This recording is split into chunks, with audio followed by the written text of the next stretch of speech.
Didn't see you there. Hello, I'm Jordan and you're not, and this is my review on Ghost of Goodnight Lane. Now, it's not the best movie ever, but it's not the worst ever. It's not good, but it's not, yeah. Alright, so this is like a horror comedy mix. You know, at first, I couldn't really tell if it was supposed to be like a comedy, but it took like 50 minutes for something to actually happen. You know, it has some good people like Billy Zane and, you know, from Titanic, and Danielle Harris from the Halloween movies, and Lacey Colbert, Stephen Colbert. You know, just people like that. And, you know, the movie, it was, I don't know, we'll get to it. So, it's a ghost story, and this ghost is haunting this, you know, house, and, well, it's not really a house, it's like a studio, actually. It was a house, and they then converted to a studio, like, years down the road, like 40 years after this ghost spirit died. And at first I was really confused by it, 'cause for some reason this ghost carved a swastika in this person's forehead. And I was like, why would they do that? But then they explain it, and I'll tell you why. But there's going to be some spoilers. So if you actually want to watch this movie, I'm going to spoil it for you. I don't know if you can hear it, there's like a lawnmower outside. It's the lawnmower man trying to kill me. So I'm really bummed if you can hear the lawnmower in the background. So try to hear my voice. I'm going to talk over that stupid lawnmower outside. Okay, so there's this guy, well, they're making a movie. There's this film, it's like a low-budget independent company that's making this movie or some kind of weird rock video with hot slutty girls being all, you know, hot and everything, right? And, you know, the Billy Zane, he was actually pretty funny. I liked his character. He was like a really eccentric, silly, funny director. Kind of like the professor in Jason X.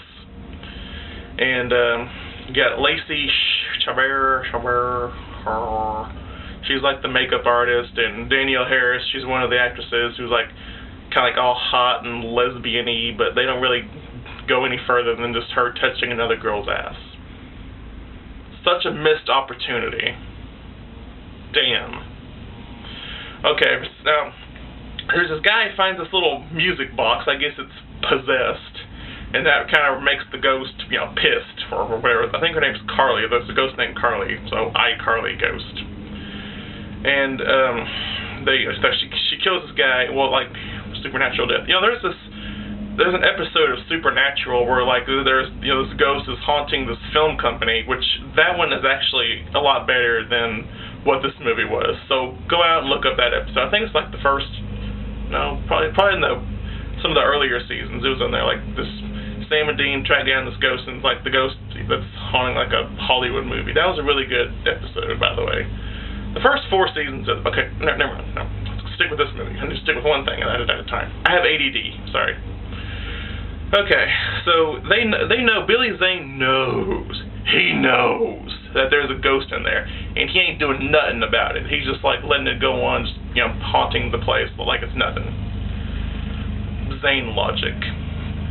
But he had some really funny lines, like, this ghost hates our doors, or something. That was silly. And, you know, the ghost can, you know, bewitch your mind and ensnare the senses. And, you know, she can make people cut themselves like a suicidal emo, and they cut their boobs. That's all, their boobs are all bloody. And then some girl sticks her face in a fan. Well, like one of those old-timey metal fans, you know, not the cheap plastic fans they have nowadays. Thanks, Obama. Okay, so, yeah, until like the last 30 minutes of the movie is when it actually starts getting good.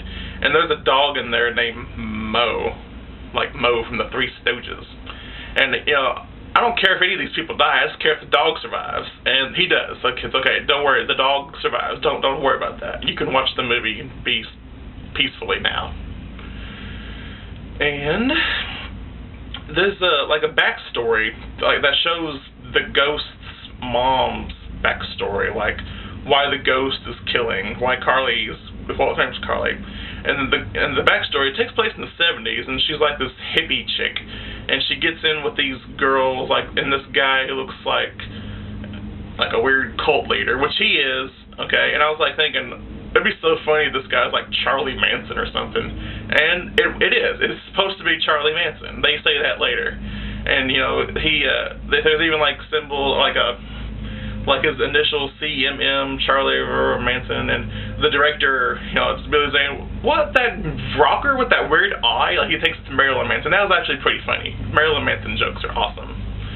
And, you know, they try to, you know, they show that the mom and Charlie Manson had a jailbreaker, and that's the ghost.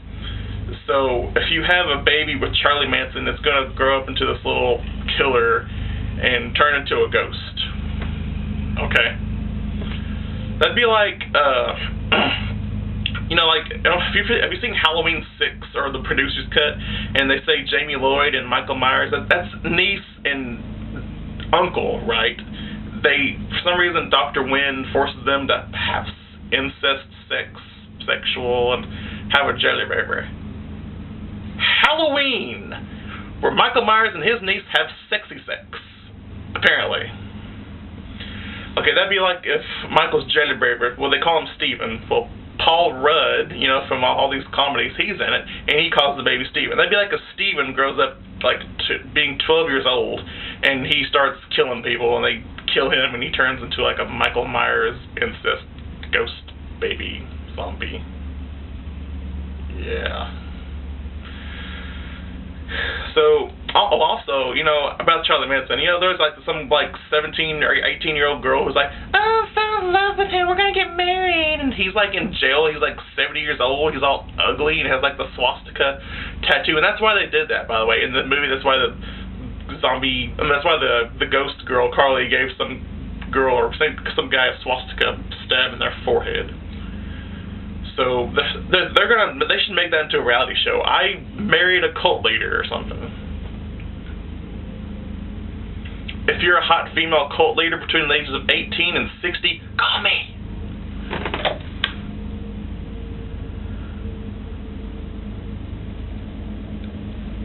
Well, am I not cool enough to be in your cult? I'd be totally culty. Alright, so you know, I guess I would give this movie C- or D+, maybe, somewhere in that area. I always like to keep my options open, because I'm a guy. Guys like to keep their options open. Alright, well, I guess that's probably it for this review. I don't know if you've noticed that stuff up in there. I did that the other day. And I've ordered a series called Monsters. I've ordered a book called How to Survive a Sharknado. I've ordered the Blu-ray copy of The Toxic Avenger. And I'm going to try to get more into horror. And I'm hoping to get an awesome pumpkin tattoo right here. Ow! That didn't hurt. Because I'm tough.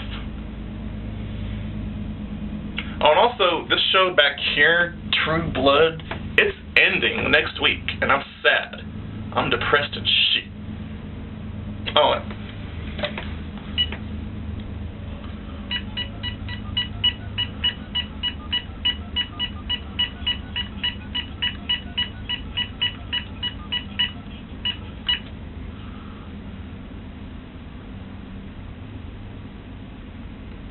hey Megan, do you want to do a True Blood predictions video?